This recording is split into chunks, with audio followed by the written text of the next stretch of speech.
तो m omega square into R2 लगेगा और इधर इलेक्ट्रोस्टैटिक फोर्स लगेगा। दोनों फोर्स बराबर होने चाहिए इसके लिए। तो मास ऑफ इलेक्ट्रॉन क्या है? तो mass of electron into omega square into R2 की वैल्यू क्या थी हमारे पास? m1r divided by m1 plus m2। ठीक है, mm था वो भी क्या था? और ठीक है समझ गए। mn क्या? mm और me था मास ऑफ इलेक्ट्रॉन और ऊपर mm था। Mass of nucleus electron nucleus, समझ आ गई बात ये? हाँ, equal to k into Z E square divided by R square. एक इक्वेशन तो ये हो गई। दूसरी इक्वेशन हो जाएगी कौन सी? एंगुलर मोमेंटम वाली। ये फोर्स वाली हो गई। L इक्वल टू क्या होता है? आई ओमेगा। ठीक है, और ये किसके बराबर होता है? NH अपॉन 2 पाई के। I की वैल्यू कितनी हो जाएगी? I मतलब पूरे सिस्टम का लिखना पड़ेगा ना। I को सिस्टम के लिए लिखना है ना, तो वो हो जाएगा mn into r1 square plus me into r2 square omega equal to NH upon 2 pi. Mass of nucleus. अच्छा, उसके पहले का ये लिखा होगा तो कैसे पता लगेगा? लिखा है इसके पहले का? हाँ, मैंने ये डायग्राम ड्रॉ किया था फिर लास्ट में। मैंने लिखा था उसको।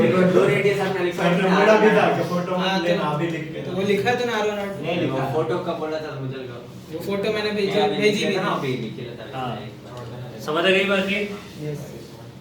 अब देखो R1 R2 अपने को फाइनल आंसर जो चाहिए वो R के टर्म्स में। R तो निकालना ही है, खैर ये स्मॉल r की वैल्यू कैलकुलेट करनी है। तो इसमें R1 R2 की वैल्यू पुट कर लो। mn R1 की वैल्यू कितनी हो जाएगी? R1 उधर वाला था ना, me बाय तो me divided by me plus R1 nucleus वाला ही था। हां सही है। स्क्वायर। ठीक है।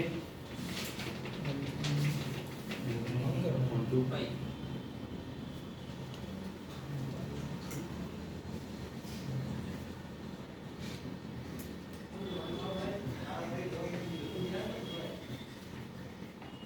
आई बात समझ में है?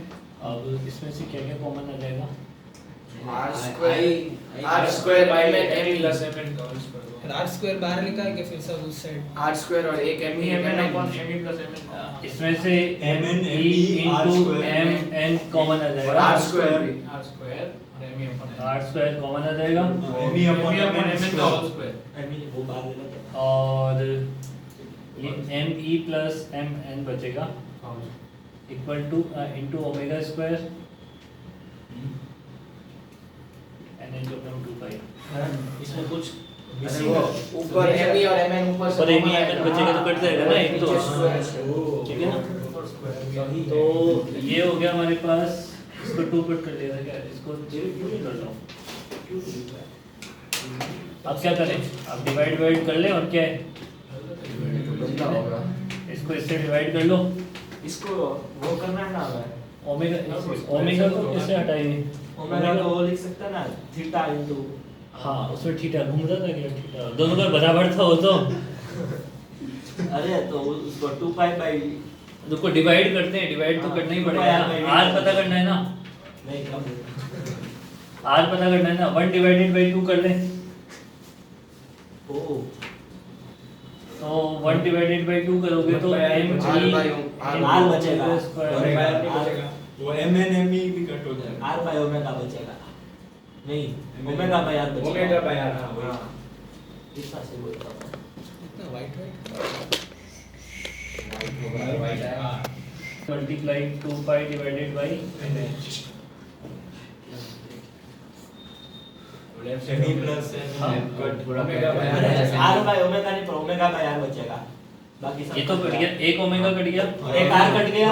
बाकी सब बाकी सब बाकी सब me mn me plus mn ये भी कट हो गया, वो भी कट वो भी कट वो भी कट हां m ही बचा नीचे, M वो भी भी कट गया ना। भी कट गया। वो भी कट गया।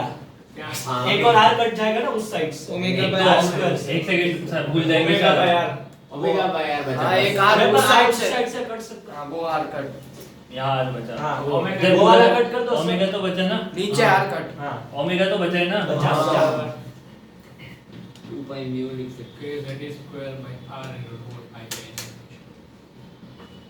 इससे हम फाइंड करते हैं आर रेडियस कब है आर की वैल्यू कितनी हो गई यहाँ से हमारे पास? ओमेगा राइट ये z square multiply by omega है। r और omega is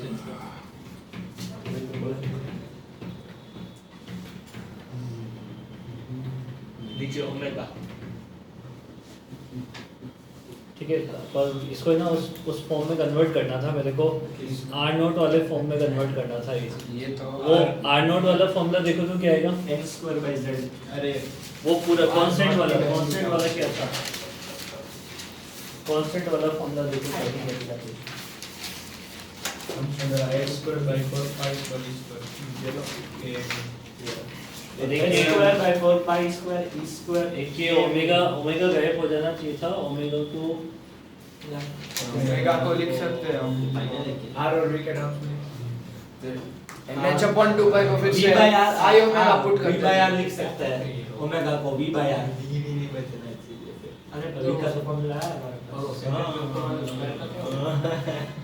हां भी और फार्मूला पुट करना भी फिर आएगा प्रॉब्लम ये होगी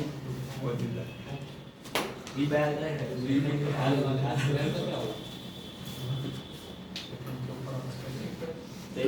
ओमेगा भी हटाना है अपने को ना। वो उसको v बाय r लिख सकते हैं पर वही प्रॉब्लम वो r कट हो जाएगा। सर फिर सर बोर्स मॉडल वाला यूज कर सकते हैं ns by 2 pi m नहीं वो v बाय r से ना v बाय 2 पाई r होगा।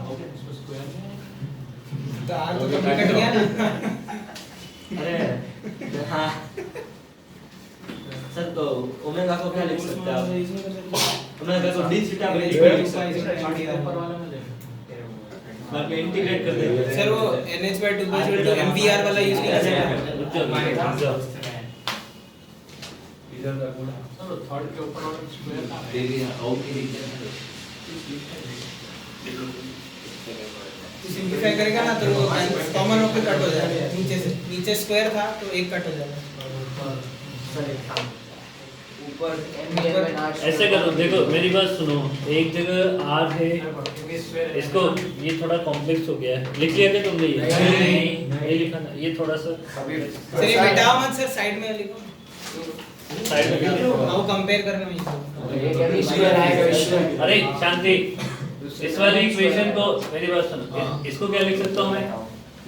किसके टर्म्स में? देखो me mn me plus mn को म्यू लिख सकता हूँ, हैं?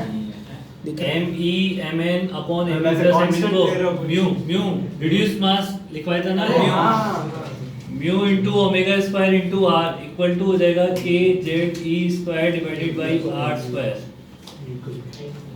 थोड़ा सा वो सिंपल कर रहे हैं फॉर्म, और इसको सॉल्व करने पे ये बन गया था। इसमें भी me mn upon me plus mn को क्या लिख सकते हैं? म्यू।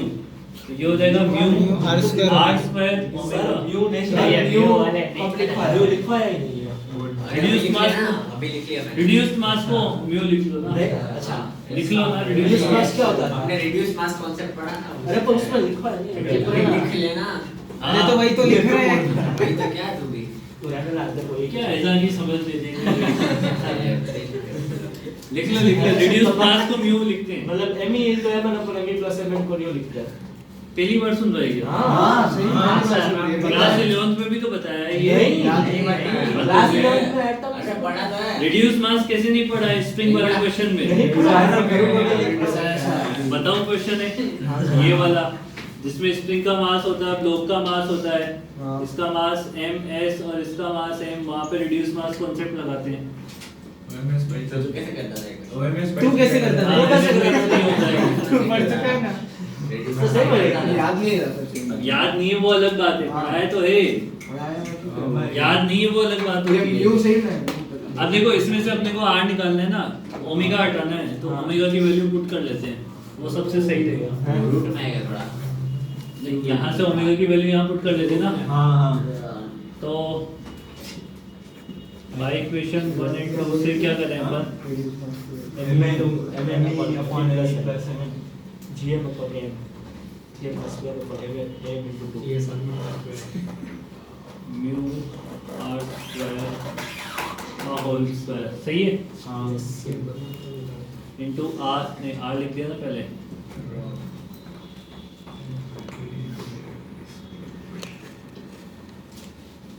हाँ अब कट जाएगा आर क्यूब और आर हाँ एक आर बचेगा एक आर बचेगा वो तो निकालना ही है अपने को तो किधर बचेगा एक आर यहाँ बचेगा ना हाँ यहाँ नहीं वहाँ बचेगा लेफ्ट अरे, में यहाँ पे बचेगा। यहाँ नीचे बचेगा यहाँ तो वहाँ ऊपर हाँ वहाँ अबे सर गलत बात तो r इक्वल टू हो जाएगा मेरे पास इसको उधर भेज देंगे तो mu into mu r n h upon 2 pi n square h square divided by 4 pi square sir mu भी कट रहा है अभी एक म्यू बचेगा स्क्वायर अरे हाँ तो न्यू को n प्लस 2 ठीक है अब उसमें ना एटॉमिक जो बोर मॉडल पढ़ा था ना अपन ने उसमें फॉर्मूला निकालो रेडियस का हाँ रेडियस का formula उसमें निकालो। न्यू की वैल्यू 1 ले लेते हैं ऐसा होता है ना n square h square by 4 pi KME. e square kme T square. हाँ Into ये 1 by न्यू क्यों कर रहे थे into n square मेरे रूल्स में था into 1 by न्यू भी तो आएगा यहाँ पे h square by z sir new तो नीचे ये आएगा नीचे आएगा ना म्यू नीचे आएगा अरे सर वो म्यू थी और ये तो r by mu हो गया मतलब वो न्यू को 1 लेना हाँ तो वो वाला बन जाएगा जो सर ने पहले लिखा ना 0.5 और 9 होगा समझ आ गई बात ये हाँ न्यू की वैल्यू वो 1 लेनी पड़ेगी ठीक है ना अभी देखो इसमें 1 बाई म्यू एक्स्ट्रा आ रहा है ना इसमें 1 बाई उसमें मास होता था इसमें एक मास भी बचा नहीं क्या वन बाई म्यू बच्चों ले लिया ना तो पर उसमें तो भी उसमें मास आता है ना नीचे इसमें मास नहीं है उसमें मास भी तो आता है रेडियस के फॉर्मूले में K into M ही आता है तो नीचे आता है उसमें मास हाँ तो इसमें भी नीचे यार इसमें नीचे का आ रहा है मास सर नीचे वो मास ही हुआ ना नीचे reduce mass आ म्यू गया। की डायमेंशन अरे मास ही सुनो है तो सही नीचे kme e square आता अरे है मेरे लाल हाँ ये मेरे को ये करना है r इक्वल अब टू वो R naught बन जाएगा। इस नीचे वाले m को इसके साथ ले लो इधर हाँ तो r तो का R वो naught r not into n square by z into M E by mu into m e by mu बन जाएगा हाँ। तो ये सिंपल है हाँ ये और भी सिंपल है हाँ समझ आई बात अब ये लिखना यहाँ पे mu होता है हाँ म्यू तो वही है रिड्यूस मास ये कुछ था नहीं ना इतना ये मत लिखना कहाँ से मत लिखना ये पूरा ही मत लिखना इधर से उधर पहुंच जाना वो ये तो लिखना पड़ेगा ना ये लिखना उसके बाद ये पहुंच सर वो जाएगा ये दो लेक्चर पहले तक तो लिखना पड़ेगा ना आपने सिंपलीफाई किया था और थर्ड वाला मैंने तो सेकंड तक लिख दी ये तो स्कैम था मैंने तो पूरा नहीं लिखा थोड़ा भी पूरा परफेक्ट जगह पे हाँ लिखा तो वो डायरेक्ट वो रेक्टेंगल मैंने वो 3 पॉइंट तक लिखा है अरे वो मेरा सही है। सही वाले की जरूरत नहीं ना अरे वही पूरा लोचा मार दिया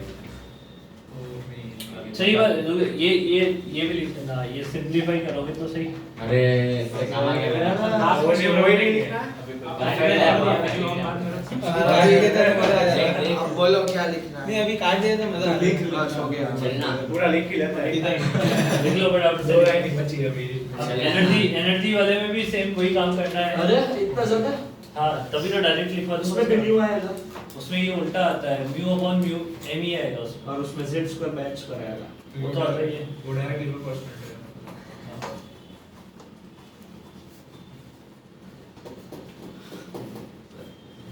आज बहुत नाराज होंगे आप हाँ बहुत ही ज्यादा 91 कल मैंने एक रोटी ज्यादा खाई इस चक्कर में तो उसके पहले दिन आप बहुत खुश हो गए 101 मारे तो भी तो पता ही नहीं लगा था 190 वाला 190 वाला कब था मुझे तो पता ही नहीं लगा और बहुत मस्त मैच क्या 190 किसने मारा जय की बात नहीं है इसने नहीं मारा टीम ने मारा 50 मारे वही ऋतुराज गायकवाड़ 101 तो भी हार गए वही आ नहीं जाते हम बेटा सर ने सर आप टेबल पे स्टैंडिंग देख लेना कितना हैं? फोकस है हाँ ठीक है टेबल पे तुम आगे हो पर लोगों के दिल जीते थे हमने उस दिन हाँ। है ना कल वापस CSK को लगा हरा दिए के मैच कल का वापस लगा दिए CSK को हराया था अरे सर। CSK को तो मैच मारते हैं सीएस को करा अरे है सर ये इसमें कुछ बड़ी बात नहीं है, सीएस के करा दिया मतलब क्या, आरआर ने सीएस को करा है।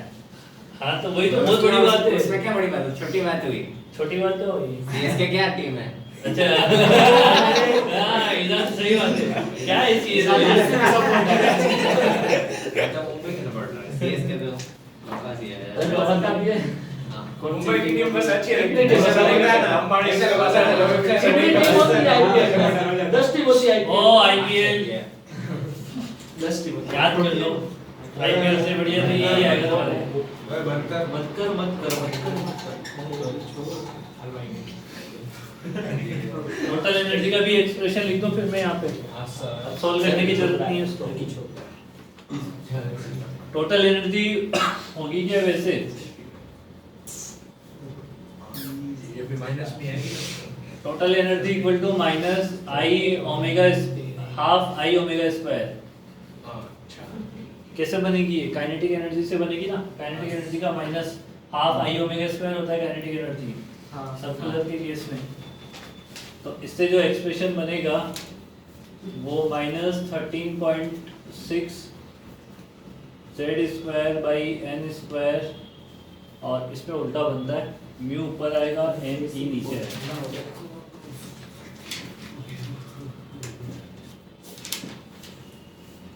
ठीक है।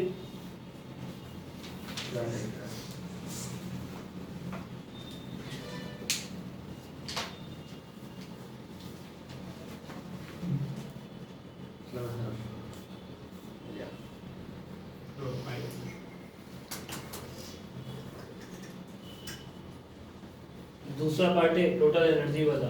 एक तो रेडियस निकाली और एक टोटल एनर्जी निकाली है। टोटल एनर्जी किसके लिए? रेडियस सिस्टम को देखिए। हाँ रेडियस मास कॉन्सेप्ट के लिए इसका एक्सप्रेशन आएगा। अच्छा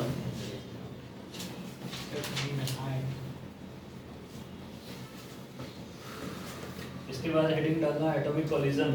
उसमें वेलोसिटी का नहीं नहीं वेलोसिटी का नहीं डालना। 2 मिनट उसमें मास का रिलेशन हाँ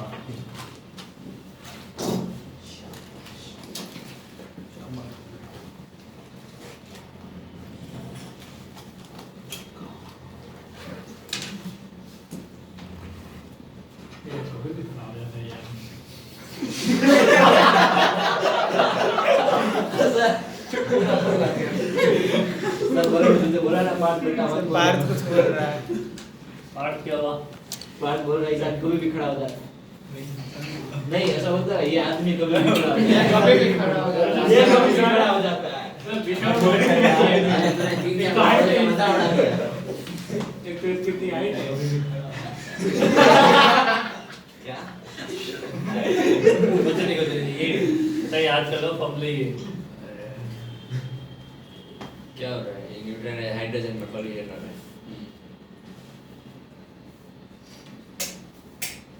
करना क्या चाहते हो? मैं देख रहा हूँ।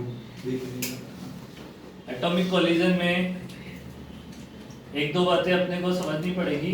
एक तो ये जो कोलिजन है वो कोई पार्टिकल के जैसे कोई ऑब्जेक्ट के बीच में नहीं हो रही है ना। एटम और न्यूक्लियस इस टाइप से कोलिजन हो रही है, तो इसमें जो एनर्जी लॉस है तो ये कैसे हो सकता है? एटम के अंदर ही तो न्यूक्लियस होता है। हाँ तो उसका न्यूक्लियस के अंदर न्यूट्रॉन होता है। हाँ तो वो बाहर से आके हाइड्रोजन न्यूट्रॉन तो कहीं बाहर से भी तो ला सकते किसी हैं। और का होता यूरेनियम की इक्वेशन होती है रिएक्शन अरे होती है। वो स्प्लिट होता है यूरेनियम। हाँ है। तो न्यूट्रॉन जो है वो हाइड्रोजन एटम से कोलिजन कर रहा है। हाँ। इम्पोर्टेंट बात ये है कि यहाँ पे जो एनर्जी लॉस होगा वो हीट की फॉर्म में नहीं जा सकता है। हीट वाला कोई कॉन्सेप्ट यहाँ पे नहीं होता। ऑब्जेक्ट नहीं टकरा रहे यहाँ पे एटम और न्यूक्लियस के बीच में कोलिजन हो रहे हैं या एटम के बीच में कोलिजन हो रहे हैं। तो यहाँ पे जो भी एनर्जी लॉस होगा वो हीट की फॉर्म में नहीं जाएगा। सारा का सारा जो एनर्जी लॉस है वो काइनेटिक एनर्जी की फॉर्म में जाता है। न्यूक्लियर काइनेटिक एनर्जी जो पार्टिकल न्यूट्रॉन और हाइड्रोजन एटम टकराने के बाद, समझ आ गई बात? ये रेस्ट पे अभी ये टकराएगा तो इसको स्पीड दे देगा। हाँ देगा। इसमें कुछ एनर्जी इसमें चली जाएगी, कुछ इसमें आ जाएगी, इसमें कम हो जाएगी, है ना? समझ आ गई बात ये। दूसरी बात, न्यूट्रॉन पे कोई चार्ज नहीं होता तो बीच में दोनों के बीच में इलेक्ट्रोस्टैटिक पोटेंशियल एनर्जी का भी कोई कॉन्सेप्ट Zero नहीं है ना? तो जितना भी लॉस होगा वो सिर्फ और सिर्फ काइनेटिक एनर्जी में ही जाएगा। मैक्सिमम लॉस कब हो सकता है? जब हेड ऑन ऐसा नहीं होता है। जब कौन सी कोलिजन हो? Perfectly Inelastic. Inelastic collision. हाँ। इलास्टिक में तो लॉस Elastic होता ही में नहीं zero होता है। है ना? परफेक्टली इनइलास्टिक कोलिजन में क्या होता है? मैक्सिमम लॉस होता रुक है। जाएगा बस। दोनों एक साथ चल रहे नहीं नहीं, दोनों रुक ही जाएंगे। या मतलब दोनों एक साथ चल रहे हैं। लॉस काइनेटिक एनर्जी में करवाना है तो सर परफेक्टली इनइलास्टिक में फिर काइनेटिक एनर्जी क्या लॉस होता है? एनर्जी का लॉस होता है। एनर्जी का पर वो दोनों आके रुक नहीं जाएंगी। नहीं रुकेंगे क्यों? मतलब ऐसे दोनों साथ चल रहे हैं। वो जीरो थोड़ी ना कर रहे हैं। मैक्सिमम लॉस हो रहा है, मैक्सिमम लॉस जीरो नहीं हो रहा है। तो ये तो बिफोर कोलिजन हो गया। आफ्टर कोलिजन ये है कि मान लो इनके पास कुछ स्पीड बन गई। अच्छा, जब दोनों का मास बराबर होगा तो टोटल परफेक्टली इनइलास्टिक कोलिजन में होता क्या है कि दोनों एक दूसरे से चिपक जाते हैं, हाँ। कंबाइंड हो जाते हैं। तो ये दोनों मिलके मान लो कि 2m मास हो गया टोटल अब ना। आप ऐसे लिखो। न्यूट्रॉन सर हाँ, आपने प्रोटॉन के मास को मतलब ये दोनों का मास सेम कैसे हुआ? अप्रोक्सीमेटली न्यूट्रॉन और प्रोटॉन का मास बराबर ही होता है। 1.673 और 1.673। ठीक है, तो ये आफ्टर कोलिजन स्पीड मान लेते हैं v। तो by conservation of momentum, conservation of momentum से क्या लिख सकता हूं मैं? हाँ, मोम ही तो होता है। ये कितना हो जाएगा? 2m into v। तो v की वैल्यू कितनी हो जाएगी? v0/2। इनिशियल काइनेटिक एनर्जी कितनी होगी? That is equal to half m into v0 square। इसके पास तो कोई एनर्जी है ही नहीं, ये तो रेस्ट पे। इसको बोल देते हैं अपन कि फाइनल काइनेटिक एनर्जी कितनी होगी? mv square by v0 square by 8 half 2m 4 v0 square by 4 v0 के by 2। तो लॉस कितने का हुआ? के लॉस by 2 यानी ये मैक्सिमम लॉस हुआ ना। हाँ पूरी आधी कंजर्वेशन चली गई। मैक्सिमम लॉस डेल्टा के इक्वल टू हो जाएगा कितना? k/2 का। अब ये जो लॉस हुआ वो कहाँ गया? काइनेटिक एनर्जी वो काइनेटिक एनर्जी में नहीं गया। लॉस काइनेटिक एनर्जी में थोड़ी ना। इसके पास तो स्पीड मिल गई थी ना अभी। हाँ दूसरे को अब देखो हुआ ये कि ये जो लॉस है हीट के फॉर्म में तो गया नहीं कहीं बाहर। हाँ ये लॉस इसके जो इलेक्ट्रॉन है उसने क्या कर लिया? एक्साइट एब्जॉर्ब कर लिया। इलेक्ट्रॉन ने एनर्जी ली और इलेक्ट्रॉन एनर्जी लेके क्या करेगा? एक्साइट करेगा। लॉस के बराबर एनर्जी लेगा और एक्साइट करेगा। अब अगर मान लो कि इलेक्ट्रॉन को 1 से 2 एक्साइट करना है तो कितनी एनर्जी की रिक्वायरमेंट है हाइड्रोजन एटम में? 1 से 2। अरे सर एक सेकंड। कितनी? शांति ए शांति रे, किंचो बताएगा? हाँ सर बोल लो। नहीं किंचो बता रहा है ना। 10.2 ना 1 से 2 के लिए हाइड्रोजन एटम में 1 से 2 के लिए कितनी एनर्जी चाहिए होती है? 10.2 इलेक्ट्रॉन 1 से 3 के लिए 12.36 12.36। कौन याद करेंगे? कितनी होती है जुगल? ये मैं निकाल 12.09। सर फार्मूला से चल अभी निकालेगा। n इक्वल टू 3 पे एनर्जी कितनी होती है? n equal to 3 पे हाँ, लेवल 3 पे एनर्जी कितनी होती है हाइड्रोजन एटम में? -13/6 और ये वो तो कोई मतलब, उसका तो कोई मतलब ही नहीं है। -13.6 and उसका कोई मतलब ही नहीं है। मैं क्या बोल रहा हूँ, कैलकुलेशन फास्ट करने के लिए तो बोला था कि 4 चीजें तो याद रखना, 4 लेवल और 3 डिफरेंस। तो फिर निकाल लेगा तो फिर तो टाइम ज़्यादा लग जाएगा। फिर तो क्या मतलब हुआ? फिर तो याद क्यों किया अपन ने? वो तो याद करो एटलीस्ट बेटा। फिर आगे वाली निकाला ना, 5 6 7 8 वाली, उनको निकालने बैठना। उसमें क्या है? 4 लेवल वाली एनर्जी और 3 डिफरेंस तो याद रट के रखो। तो कितना अब k/2 मिनिमम कितना होना चाहिए इलेक्ट्रॉन को एक्साइट करवाने के लिए? k/2 मिनिमम कितना होना चाहिए? 10.2 के बराबर होना चाहिए। 1 से 2 जाना है तो 10.2, 1 से 3 जाना है तो 12.09 या 12.1। समझ गए बात को? तो अगर ये लॉस मान लो if k/2 is less than 10.2 electron volt, that means k is less than कितना हो जाएगा 20.4। इस केस में क्या होगा? एक्साइट तो नहीं होगा, मतलब इलेक्ट्रॉन को एनर्जी मिलेगी, वो एक्साइट नहीं होगा, तो वो क्या करेगा कि वापस जो एनर्जी है वो किसको दे देगा? एटम को दे देगा। अगर उसने एब्जॉर्ब करी, एक्साइट हुआ तो वो यूज कर लेगा एक्साइटेशन में, वरना क्या किसको दे देगा वापस? अगर वो 20.4 से ज्यादा हुई तो भी नहीं करेगा ना? 20.4 से ज्यादा हुई तो उसके बाद बात करेंगे। अभी समझ आई बात जी? अभी तो कम है ना, तो अभी क्या करेगा? एनर्जी एब्जॉर्ब नहीं करेगा। तो वापस अपनी एनर्जी किसको दे देगा? k/2 किसको दे देगा? एटम को। वो एटम क्या करेगा उसका? समझो सही। इसके पास लॉस कितने का हुआ था? k/2 का, मतलब k/2 एनर्जी इसके पास बची, वापस और कितनी मिल गई? टोटल वापस कितनी हो गई? पहले भी k थी, बाद में भी k हुई। क्या लॉस हुआ इस सिस्टम में? तो अगर एनर्जी लॉस नहीं होता तो कौन से टाइप की कोलिजन होती है? Perfectly elastic collision. मतलब अगर k/2 की वैल्यू 10.2 से कम आई, यानी k/2 k किसकी एनर्जी? k की वैल्यू 20.4 से कम आई। k किसकी एनर्जी है? न्यूट्रॉन की। अगर आपका न्यूट्रॉन 20.4 इलेक्ट्रॉन वोल्ट से कम एनर्जी लेके आ रहा है, हाइड्रोजन एटम से टकरा रहा है, तो कोई भी लॉस नहीं होगा, परफेक्टली इलास्टिक कोलिजन होगा, इलेक्ट्रॉन एक्साइट नहीं करेगा। समझ आ गई बात ही? तो कोलिजन क्या होगा? Perfectly elastic. इलास्टिक। यहाँ पे लॉस तो कितने का होगा? 0। तो कोलिजन क्या हो जाएगा? Perfectly elastic.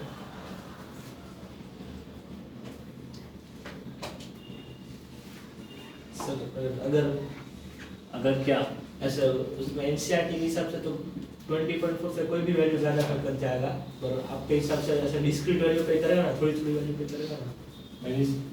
अभी बताया था कि मतलब जैसे एग्जैक्ट अमाउंट ऑफ एनर्जी होती है, अभी बता दो। तभी होता है। देख k/2 की वैल्यू अगर 10.2 के बराबर हो जाए,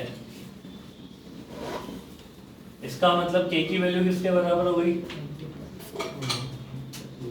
इस केस में क्या होगा? एक्साइट कर देगा। अब देखो होता ये है कि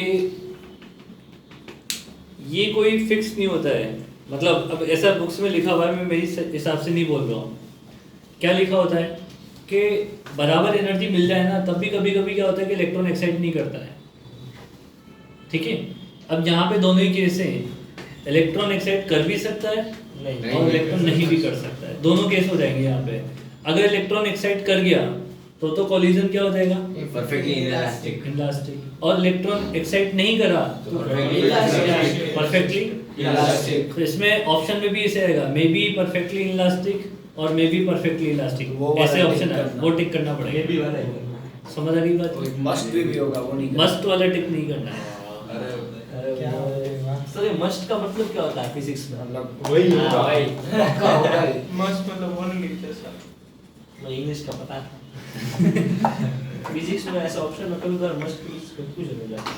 ठीक है, तो अब 10.2 में दोनों काम हो सकते हैं भाई यहाँ पे, है ना? समझ गए बात को? तो इसमें क्या लिखेंगे अपन? मे बी परफेक्टली इलास्टिक और may be Maybe perfectly perfectly elastic. तो आपने वो डीसी नहीं बनाया, हाँ। किसी ने पानी डाल दिया। बीसी एसी बना तो डीसी भी परफेक्टली इलास्टिक एंड क्या जोक मार रहा है?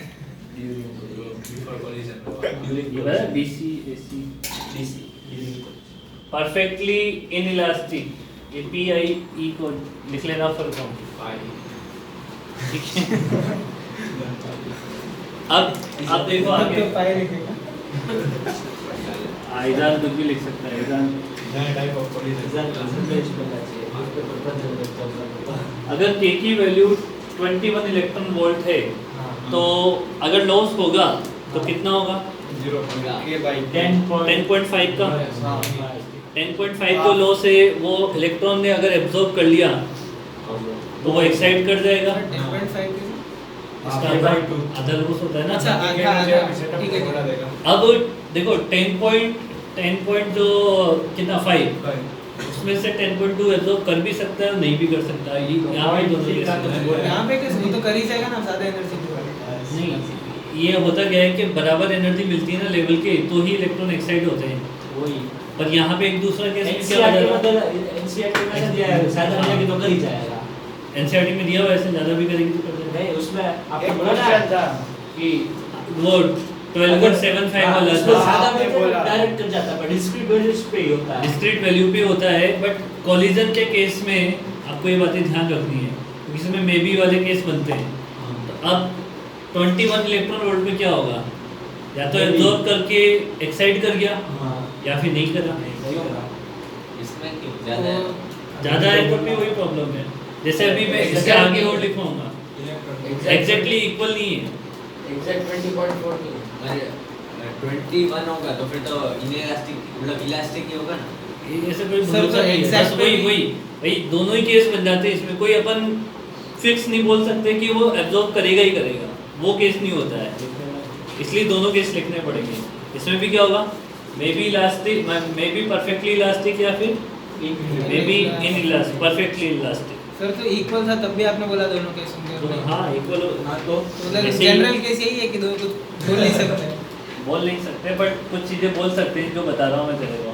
एग्जाम में कोई एक ही वैल्यू अगर नहीं कोई रीजन ऐसे देती नहीं है। तो हम एक ही केस में कर सकते हैं ना। उसी में बस करना था हो जाता है ना जब से greater than equal to less than, तीनों केस एक ही में डालते हैं। क्या बोल रहा है? मुंह बंद करो ना। अब अगर मान लो कि k/2 12 चॉइस 24.918, तो लॉस कितने का होगा? 12.09 का। 12.09 है तो कौन से लेवल तक एक्साइट कर सकता है? थर्ड तक। लो एनर्जी कितनी मिल रही है? 12.09। अब इलेक्ट्रॉन हो सकता है कि 12.09 में से 10.2 को ही एब्जॉर्ब कर ले सेकंड तक ही जाए और 2 तक ही जाए। समझे बात को? मे बी वाला ही देख जाए। अरे सुन तो ले, या तो ऐसा हो सकता है कि 10.2 को एब्जॉर्ब करके 1 से 2 ही चला जाए, या फिर हो सकता है कि पूरा एब्जॉर्ब कर ले और कहाँ तक चला जाए। कुछ ना करे ऐसा। तो अब इसमें दो केस हो गए, या तो 1 से 2 जाएगा या 1 से 3 जाएगा, ऐसा कर सकता ना कुछ भी अब्सॉर्ब ना करे। या फिर एब्जॉर्ब करे ही ना। तो अगर एब्जॉर्ब नहीं करेगा तो परफेक्टली इलास्टिक 1 से 2 जाएगा और 1 से 3 दो केस हो गए, इसलिए इसमें पार्शियली इन इलास्टिक भी आ जाएगा। 1 से 2 वाला Partially पार्शियल एक तो लिखो उसमें, मैं कुछ लिखवा देता एनर्जी हूँ। यूज होगी 1 से 2 जाना। हाँ, फिर एक खत्म करो ना, फिर एक साथ ही लिख लेते हैं। लिखो ना, मैंने तो बोल दिया है, लिखो तो सही तुम। सारे सारे आला सारे मत लिखो और क्या है। अरे नहीं लिखना तो जबरदस्ती नहीं है ऐसा कुछ। है। क्या दूसरे का मास्क क्यों ले रहा है? अबे इन्फेक्शन हो जाएगा।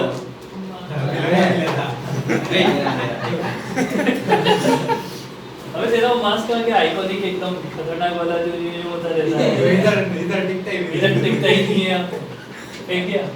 देखने की बात है यार। हाँ, सर पे तो दोनों जाना होगा। क्या बोल रहा है?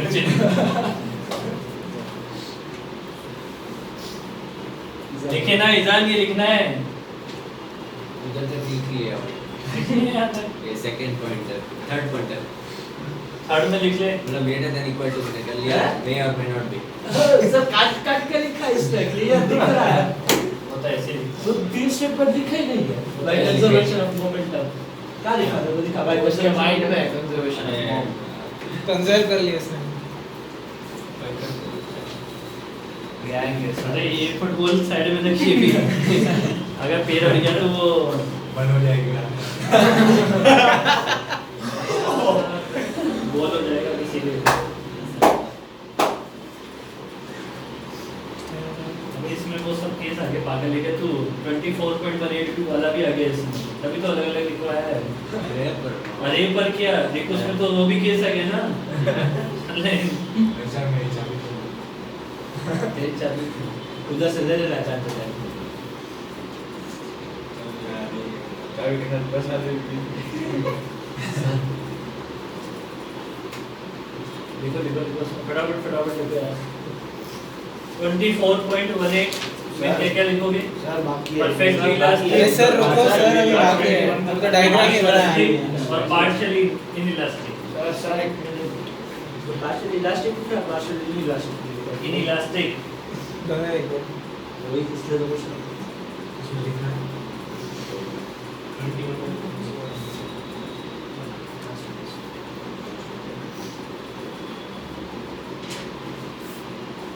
कौन जीतेगा?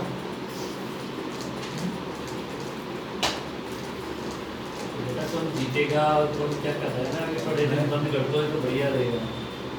तुमसे तो मैंने शुरू में क्या बोला था जब आईपीएल स्टार्ट हुए थे, कोई बातें करेगा बाहर निकाल दूंगा। Perfectly elastic. Partially elastic.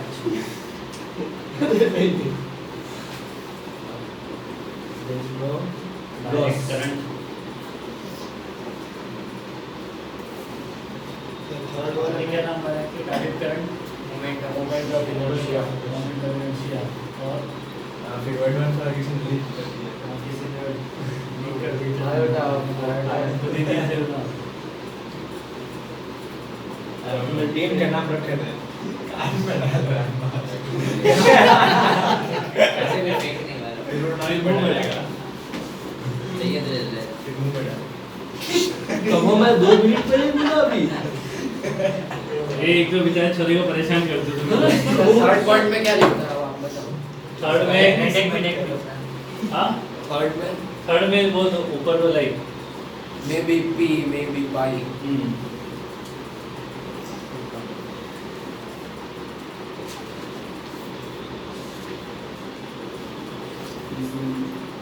तो कावा।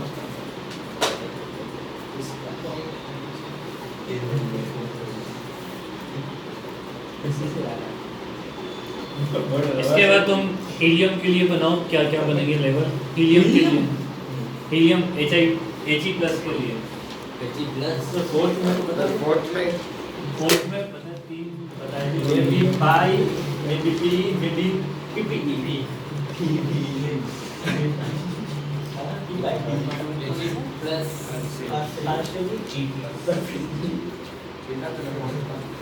इसके लिए बताओ Partially inelastic. इसमें perfect इसमें short form नया बनाना कोई partially perfectly inelastic.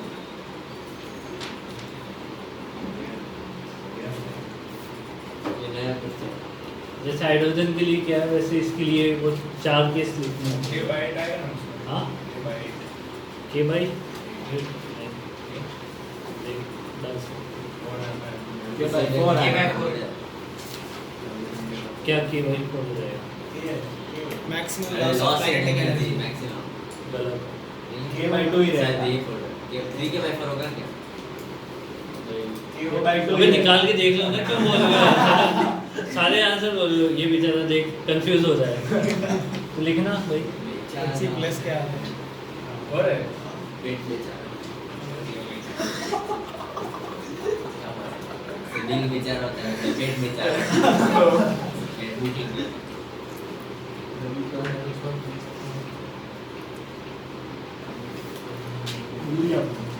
के बाई 10 5 के बाई 2 हो जाएगा। पता नहीं क्या कर रहे हो ये नहीं कि चुपचाप सॉल्व कर लें के बाई 5 के बाई 10 तुम किसका आंसर दे रहे हो मेरे को लॉस का मैक्सिमम मैक्सिमम मैक्सिमम लॉस कितना हो रहा है ये बताओ 4 के बाई हाँ सही है के बाई 5 4 के बाई 5 लॉस सही है अब 4 के बाई 5 के अकॉर्डिंग वो लेवल सेट करो 2m भी कैसे अच्छा इसमें क्या आएगा पाई है इसका तो ये भी अलग आएगा 10.2 पे नहीं आएगा उसका डबल होगा क्या डबल नहीं 4 गुना 4 टाइम्स स्क्वायर होता है हाँ 40.8 इज इक्वल टू 4 के बाई 5 हाँ हाँ तो 10.2 मतलब 100.1 होगा ना बाई 4 भी होगा बाई 4 करके बना k की वैल्यू नहीं नहीं सर एक सेकंड ये 50.1 51 हाँ 51 4 from the gun बराबर 51 इसमें मैं 100 51 पहले पहला क्या देगा अगर k की वैल्यू लेस देन 51 है इसमें ये देख लो मोमेंटम कंट्रोल करवा लो तो m into v naught equal to कितना हो जाएगा 5m इंटू v v की वैल्यू कितनी हो जाएगी यहाँ से v naught by 5। Initial kinetic energy कितनी है के की वैल्यू है half m into v naught square. Final energy कितनी हो जाएगी यहाँ से हाफ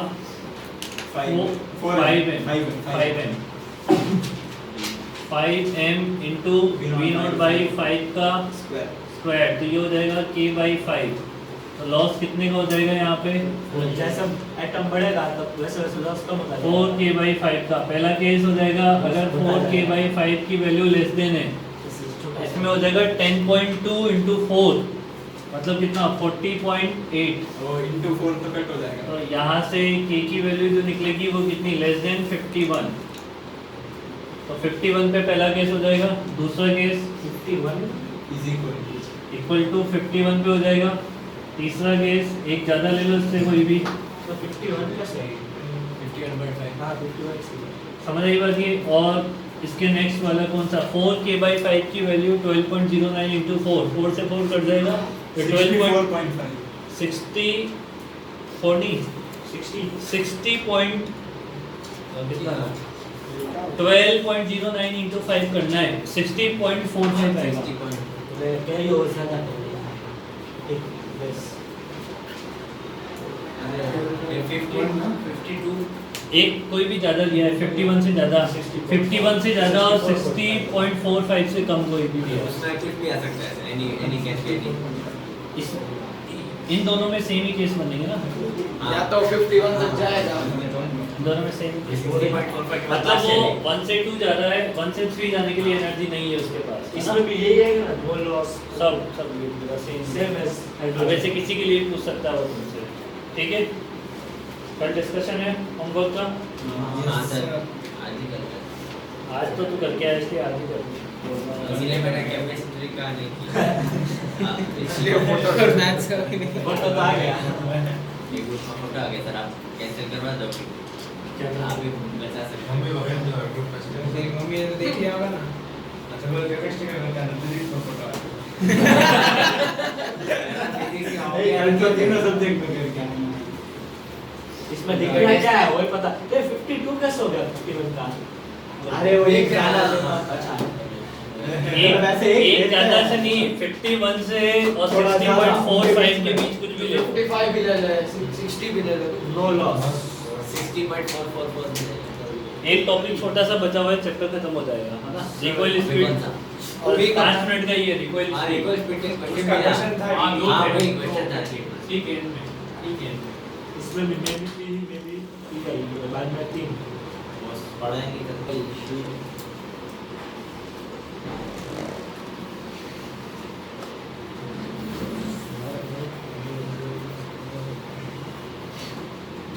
जब इलेक्ट्रॉन डीएक्साइड हो रहा है तो वो एनर्जी रिलीज करता है। वो एनर्जी जो है वो किसको मिलती है फोटोन को। अपन ऐसा बोलते हैं कि फोटोन को मिलती है, बट एनर्जी रिलीज दोनों को मिलती है, एटम को भी मिलती है और फोटोन को भी मिलती है।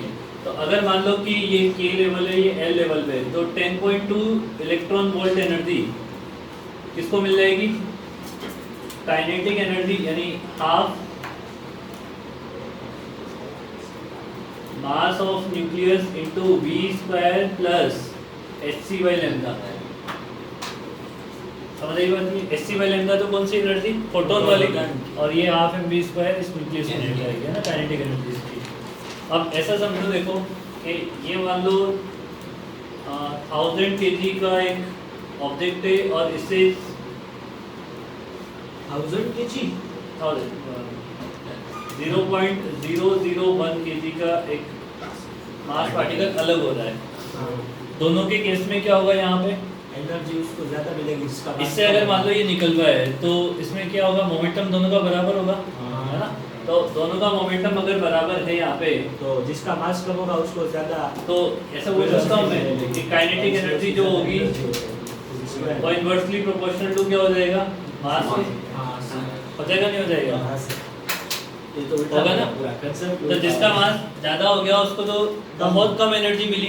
तो अल्टीमेटली ये जो एनर्जी होती है ना 10.2 वो अपन बोल देते हैं कि सिर्फ इसको मिली है, क्योंकि ये नेग्लिजिबल होती है। अपन ऐसे तो बोलते थे बोर्ड में, तो ये बोलते हैं जो एनर्जी होती है वो डीएक्साइटेशन में जो एनर्जी होती है किसको मिल जाती है फोटोन की। ऐसा भी फोटोन का मास 0 होता है, इसलिए सारी की सारी एनर्जी इसको होती है। ऐसा रेस्ट मास 0 होता है बेटा, पता है ठीक है? ये सोच के बोला था। तो यहाँ से half m into v n square जो होगा वो अप्रोक्सीमेटली क्या हो जाएगा, 0 हो जाएगा। ये समझाने के लिए लिखा है ना, half into v n square approximately 0 है, तो 10.2 जो एनर्जी होगी वो hc बाई लैम्डा के बराबर होगी। ये तो इक्वेशन नंबर 1। दूसरी कंजर्वेशन ऑफ मोमेंटम से, conservation of momentum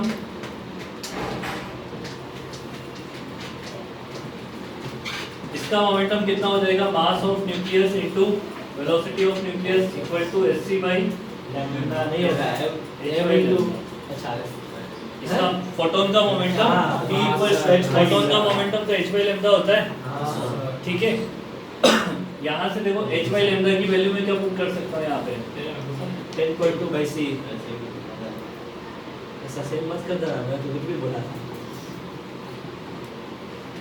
10.2 equal to c into mvn divide नहीं इनटू c, ठीक है? तो ये vn जो है वो रिकॉइल स्पीड है, तो वो बहुत ही ज्यादा है ना? होती है। ये क्या है, रिकॉइल स्पीड है। तो vn इक्वल टू कितना हो जाएगा, 10.2 divided by mass of nucleus into c। अब ये देखो ऊपर वाला जो फैक्टर है वो 10.2 इलेक्ट्रॉन वोल्ट है, तो उसे किस में कन्वर्ट कर लो, और नीचे c 3 into 10⁸ है, बात समझ आइए? और mn तो छोटा होता है तो ये पॉजिटिव आएगा ऐसा लगता है। अब देखो ये जो है वो क्या है, डिफरेंस है। तो vn को मैं ऐसा लिख सकता हूँ delta e multiply 1.6 into 10⁻⁻19 divided by हाँ, ये आपको ये आपके पास रिकॉइल